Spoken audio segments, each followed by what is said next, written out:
Hey, what's up? This is Chosen, and this video is going to be going over some of the stuff that will be coming in 1.14 and kind of getting you caught up to everything going on in the game currently on Raid's 1-year global launch anniversary. So yeah, let's get into it.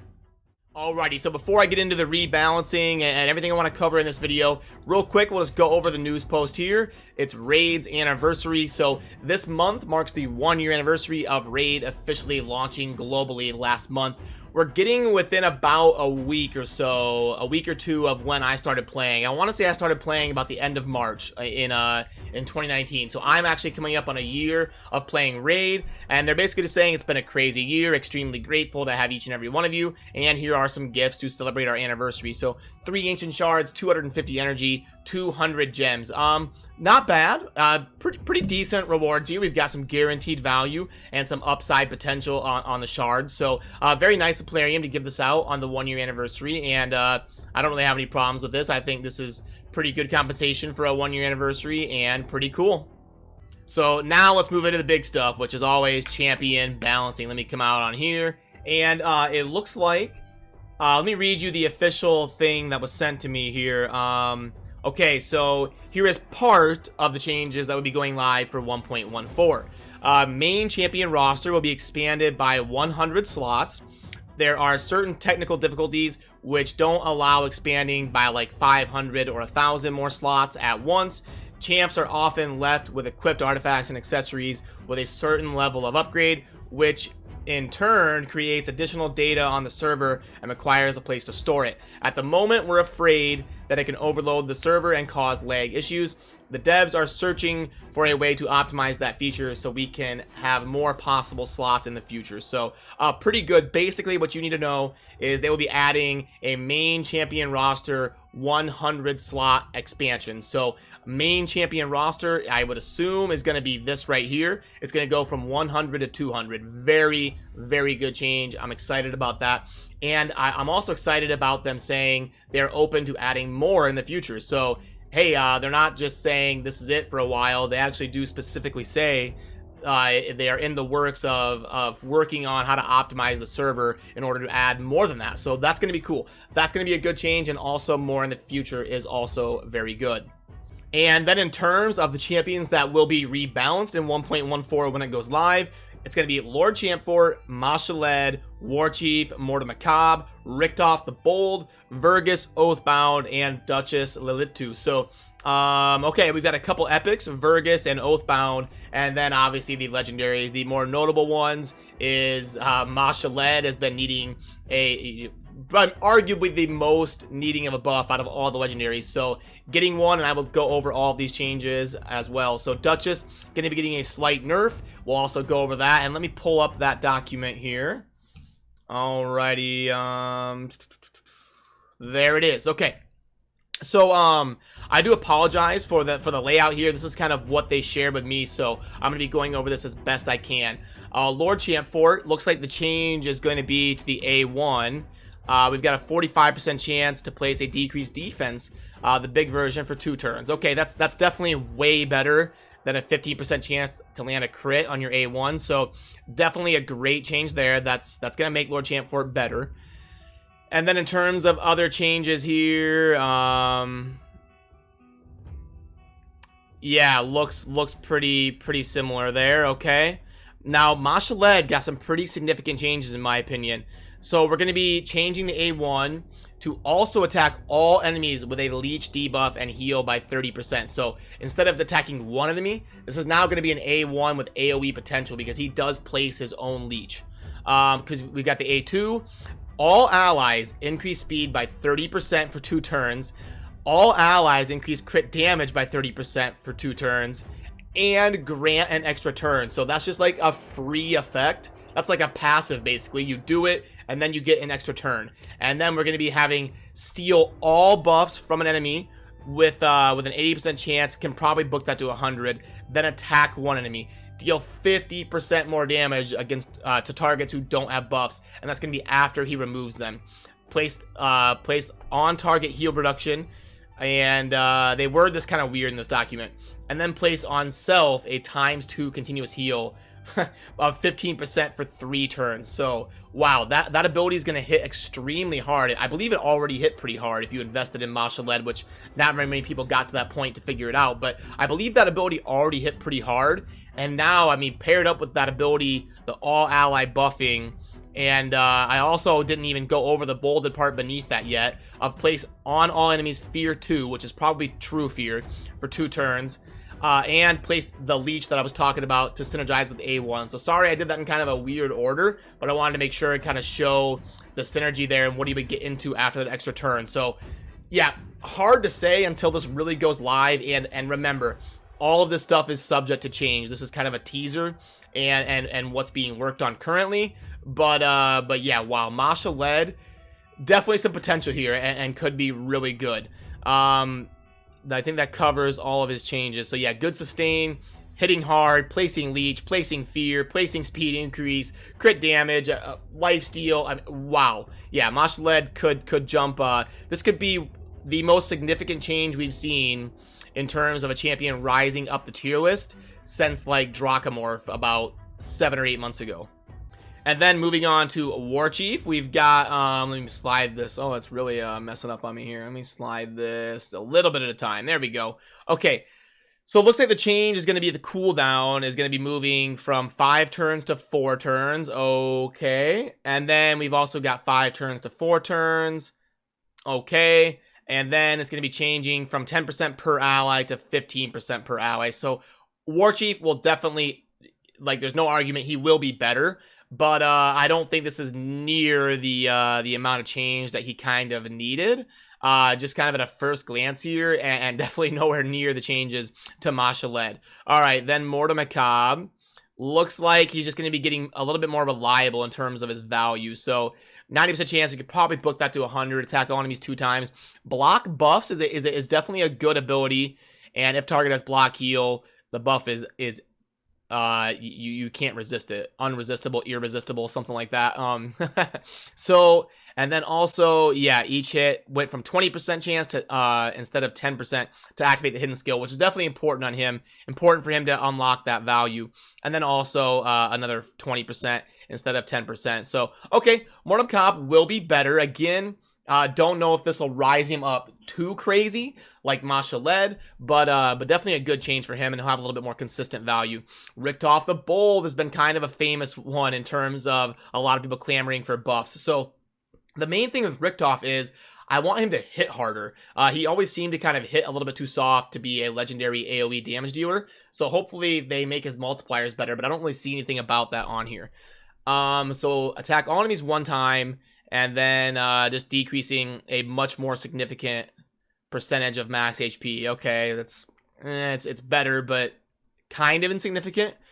And then we're going to be applies poison to all enemies. That's good. With a 100% chance, that's very good. That'll be a pretty decent ability, especially for like the clan boss. 1 enemy 3 times, applies poison, all enemies for 2 turns. I mean, hard to say how that ability actually functions. It's still only a single target that applies poison, and I don't know if each hit applies poison or if it's just 1 poison. It's probably just 1 poison to all enemies, so it's all right. Attack 1 enemy, deals 20% more critical damage for each deep. So that could hit pretty hard. Multiplies, yeah. So instead of doing that, it's just gonna deal 20% more crit damage for each, up to a max of 5 debuffs, which would make it 100. So, again, this will move him up slightly, but nothing super insane, I don't think. And then moving on to Vergus. So this is like the 2nd or 3rd time we're trying to rework Vergus here. He's kind of getting the Sathalia treatment where it's just never good enough to bring him into viability. So yeah, this gets pretty convoluted, but basically I'll let you kind of read it there as I talk about Vergus. He's kind of designed to be a self-sustaining tank, and there's just not a lot of places in the game where that makes a whole lot of sense to invest in an epic and work around that. At least now they're adding a little bit of ally protection to him, which does make him better. And then applying the shield does make him better. He'll be more useful, but will he be like end game viable? I don't really think so. I don't think this does it for him. Obviously better. Yeah, I don't see him having like end game utility there with even with that buff.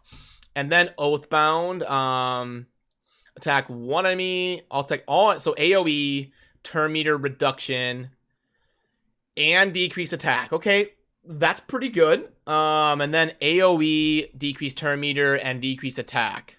But it looks like, okay, so that is the big version. And decrease attack by 20. So, okay, so they basically just gave him AoE instead of one enemy 3 times. And then attack 4 times at random. So if targets under decrease attack, which should be permanent, place a block active skills debuff with 100% block active skills. So is that like block cooldown skills? I think that sometimes it gets worded a little bit weird because there's a little bit of a language barrier, I think. I believe the main gist of their writing and daily operations are based in Ukraine, so it could be written in Russian. And then when they release this stuff to us in English, sometimes it gets a little bit weird, as we've seen kind of going over the notes here. But again, Oathbound, I don't think these changes are crazy. I think he's still going to kind of be meh. But a little bit better, possibly. And then Duchess, obviously, a lot of people are going to be up in arms about this if Duchess gets nerfed significantly. But it looks like the only change to Duchess is if an ally is under invisible buff, which is Veil, then reduce damage taken from AoE attacks by 40%, 25% if the attacker is a boss, and that's being scratched. So significant. But will this like break Duchess and make her worthless? I don't think so. I don't really agree with this nerf. Duchess was really good, definitely, but it's okay to have really good champions. So I don't necessarily think she really needed it, but she was very good. So some people might disagree with me there. And also I didn't mention Oathbound.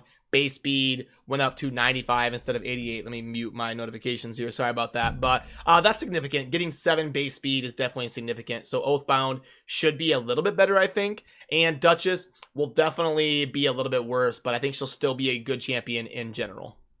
So alrighty, let's put that away and let's go over the other stuff kind of going on in game here. So again, sorry that was a little bit of a runaround. I'm kind of working with limited knowledge here. I can't really see the stuff live in game, how the cooldowns and have everything nice and kind of laid out.